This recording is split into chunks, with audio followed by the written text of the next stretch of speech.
Hello students. So we were discussing about haloalkanes and haloarenes and we were talking about in previous class about SN1 and SN2 reactions. हमने दोनों के mechanism देख लिए थे कि SN1 कैसे proceed करता है, SN2 कैसे प्रोसीड करता है. ठीक है. SN1 में कार्बोकेटायंस बनते हैं, देन उसमें न्यूक्लियोफाइल बाद में अटैक करता है. SN2 में 5 कोऑर्डिनेटेड सिस्टम बन जाता है अनस्टेबल एंड वो फटाफट से उसके बाद में लीविंग ग्रुप निकलता है, न्यूक्लियोफाइल अटैच होता है. ठीक है. So both the mechanisms are very much clear to you and it is very important. I have already told this to you. Now in mechanism की कुछ stereochemical aspects भी हैं. Stereochemical aspects मतलब जैसे SN2 में inversion of configuration हो रहा था. Inversion means अगर सीधा अम्ब्रेला रखा है तो वो रिएक्शन के बाद उल्टा हो गया. ठीक है. एंड SN1 मैकेनिज्म में रिटेंशन हो रहा था कॉन्फ़िगरेशन का, मतलब जैसे अगर सीधा अम्ब्रेला था रिएक्शन से पहले तो रिएक्शन के बाद भी सीधा अम्ब्रेला ही रहेगा. So this was about stereochemistry. तो हम इसकी स्टीरियोकेमिस्ट्री के बारे में और पढ़ते हैं. ठीक है. Let me explain it to you कि एक प्रिज्म है, निकोल प्रिज्म जिसका नाम है. ठीक है. उस पे एक प्लेन पोलराइज लाइट ऐसे रखी हुई है, लाइट निकल रही है प्लेन पोलराइज. ये निकोल प्रिज्म है, इसमें से प्लेन पोलराइज लाइट निकल रही है. एक अब कंपाउंड आया इधर से, कंपाउंड को मैंने पास करवाया इस प्लेन पोलराइज लाइट से. If that compound passes through it and it rotates this plane polarise light to right, अगर वो राइट में इसको घुमा देता है, if compound comes and it rotates this light to right में अगर इसको घुमा देता है तो वो आप बोलेंगे डेक्स्ट्रो रोटेटरी रोटेशन, जिसको हम D से डिनोट करते हैं और इसका साइन रहता है पॉजिटिव. ठीक है. डेक्स्ट्रो रोटेटरी पॉजिटिव ऐसे याद रखना, स्मॉल d से रिप्रेजेंट करेंगे. If this plane polarised light is kept like this, compound came and compound just passed through this light and इस लाइट को लेफ्ट में घुमा दिया. कंपाउंड आया, इस पे स्ट्राइक किया एंड इसको लेफ्ट में घुमा दिया. Then the configuration will be known as levorotatory. तब उस कॉन्फ़िगरेशन को बोलेंगे लीवोरोटेटरी और नेगेटिव साइन. तो बस इन दो चीजों का ध्यान रखना है. अगर कंपाउंड आता है प्लेन पोलराइज लाइट को राइट में घुमा देता है तो उसका नाम है dextrorotatory positive sign.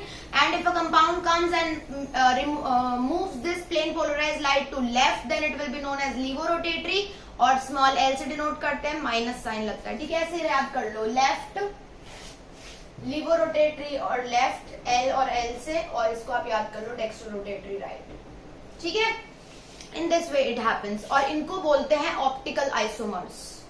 What they are known as optical isomers. This process is known as optical isomerism. ये ऐसा पूरा करने का प्रोसेस को कहते हैं ऑप्टिकल आइसोमेरिज्म. कि आपने प्लेन पोलराइज लाइट ली, निकोल प्रिज्म में कंपाउंड पास कराया. If it turns right this is dextro, if it turns left it is levo. This पूरा process is known as optical isomerism.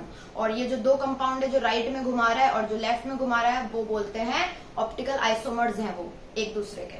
ठीक है. ये हो गया एक कॉन्सेप्ट. नेक्स्ट कॉन्सेप्ट देखते हैं. Let's suppose we have this carbon. ठीक है. And this carbon, we know the valency of carbon is 4. So ये कार्बन चारों तरफ से डिफरेंट ग्रुप से जुड़ा हुआ है. लेट्स सपोज यहाँ पे CH3 है, यहाँ पे नॉर्मल H है, यहाँ पे ब्रोमीन आ गया, यहाँ पे बेंजीन ही आ गया. If this particular carbon is attached to 4 different groups, चारों अपनी वैलेंसी किसी अलग अलग ग्रुप से सेटिस्फाई कर रहा है, तो इसको बोलेंगे असिमेट्रिक कार्बन या असिमेट्रिक मॉलिक्यूल. क्या बोलेंगे इसको? असिमेट्रिक है. ये सिमेट्री नहीं है इसमें, there is loss of symmetry. ठीक है. There is loss of symmetry. What you will call? There is loss of symmetry. Symmetry है ही नहीं.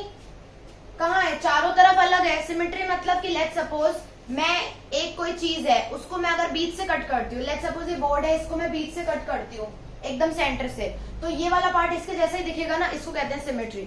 मैं इसको यहाँ से कट करती हूँ तो ये वाला पार्ट इसके जैसे ही दिखेगा ना, तो इस वाले कंपाउंड में चारों ग्रुप डिफरेंट है, तो कोई सिमेट्री नहीं है, असिमेट्रिक है. तो ऐसे सेंटर को, ऐसे कार्बन को बोलते हैं कायरल. असिमेट्रिक और कायरल, कायरलिटी होती है इस प्रॉपर्टी को, कहा जाता है कायरलिटी प्रॉपर्टी. कायरल मतलब ऐसा कार्बन जिसके चारों ग्रुप्स ही अलग लगे हो, चारों वैलेंसी अलग अलग ग्रुप से सेटिस्फाई हो. ठीक है. बात समझ आ गई इतनी? आगे चलते हैं। You can note this down, बाकी ये बुक से ढंग से आपको पढ़कर नोट्स बनाने हैं इसके। समझ आ गया? Dextro rotatory, laevo rotatory, chiral, asymmetric carbon. ठीक है, अब देखो एक बात करते हैं, हर चीज की हम मिरर इमेज की बात करते हैं एक बार को। तो लेट्स सपोज मेरे पास जैसे ये स्फीयर है, अगर मैं इसकी मिरर यहाँ मिरर लगाती हूँ और मैं इसकी मिरर इमेज बनाती हूँ यहाँ, so it will exactly B same होगी ना एकदम। ये मैं क्यूब लेती हूँ और मैं इस मिरर लगा दिया और मैं इसकी मिरर इमेज बनाती हूँ, it will also be looking same, both दोनों एकदम सेम लगेंगे। अब अगर मैं इसकी मिरर इमेज को उठाकर इसके ऊपर रख देती हूँ और ये उसके ऊपर उठाने के बाद ऐसा लगता है, अगर मैंने इस मिरर इमेज को उठाकर इसके ऊपर रख दिया एंड ये ऐसा लग रहा है कि हम फर्क नहीं बता सकते कि ओरिजिनल कौन सा और मिरर इमेज कौन सी है, तो इसको बोलते हैं सुपर इम्पोज होना। अगर हम फर्क नहीं बता पा रहे, जैसे ये स्फीयर की मिरर इमेज थी, इसको उठाकर इसके ऊपर रख दिया, अब हम फर्क नहीं बता पा रहे मिरर इमेज कौन सी है भाई और कौन सी ओरिजिनल है, उसको बोलते हैं सुपर इम्पोज। ठीक है, अब देखो जैसे कि मैं बात करूं अगर किसी और चीज की, लेट्स सपोज मैं बात करती हूँ, जैसे ये ग्लास है, इसकी भी मैं अगर मिरर इमेज बनाऊंगी तो it will be looking same, ये थोड़ा सेम ही है ना। इसको सुपर इम्पोज करके इस पे रखूंगी, सुपर इम्पोज हो रहा है, बहुत अच्छे से सुपर इम्पोज हो रहा है।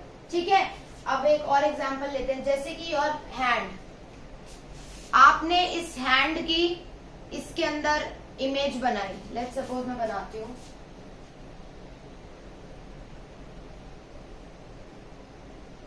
जैसे आपको ये हैंड है, आपने इसकी मिरर इमेज बनाई, तो मिरर इमेज कुछ ऐसे बनेगी। Don't go on my drawing, okay. Mirror image will be looking like this. अगर इसको मैं इसको उठाकर इस पे रख दूंगी, क्या वो सुपर इम्पोज होगा? नहीं होगा सुपर इम्पोज। क्यों? क्योंकि देखो थंब का फर्क आ जाएगा, it will not be super impose, नहीं होगा सुपर इम्पोज। ठीक है, तो अगर वो नॉन सुपर इम्पोज होता है, नॉन सुपर इम्पोज ही होगा। तो आपको वो चेक करना है, अगर ये नॉन सुपर इम्पोज होता है कंपाउंड इसके ऊपर, तो इसको कहा जाएगा ये कायरल है। If it is non superimposable it will be known as कि ये कायरल है। नोट दिस डाउन, आगे पढ़ते हैं। समझ आ गया आपको? Super impose, non super impose, chiral. अब आगे देखो, जैसे लेट्स सपोज मेरे पास ये कंपाउंड है,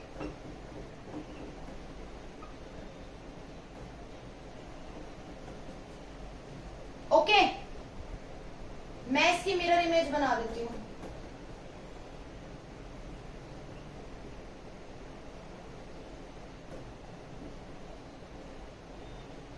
कुछ ऐसे दिखेगी इसकी मिरर इमेज।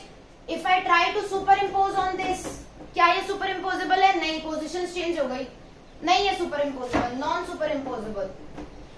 क्या हम इसको बोल सकते हैं कि ये कायरल है? नहीं बोल सकते, क्योंकि ये कायरल है ही नहीं, ये अकायरल है। क्यों?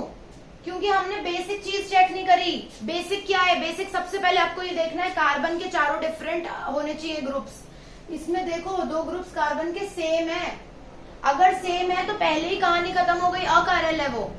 फिर आप super impose, non super impose कुछ नहीं देखोगे, you will just be seeing कि भाई कार्बन के चारों जो डिफरेंट ग्रुप लगे हुए हैं, चारों वैलेंसी सेटिस्फाई करके वो अलग अलग हैं, तो बात आगे बढ़ेगी।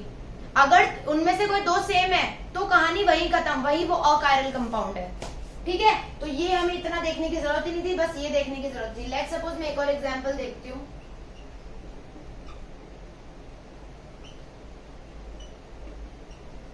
ठीक है, अगर ये है, पहले चेक करो, बिल्कुल ठीक है ये, ठीक है, ये असिमेट्रिक कार्बन है, कायरल है।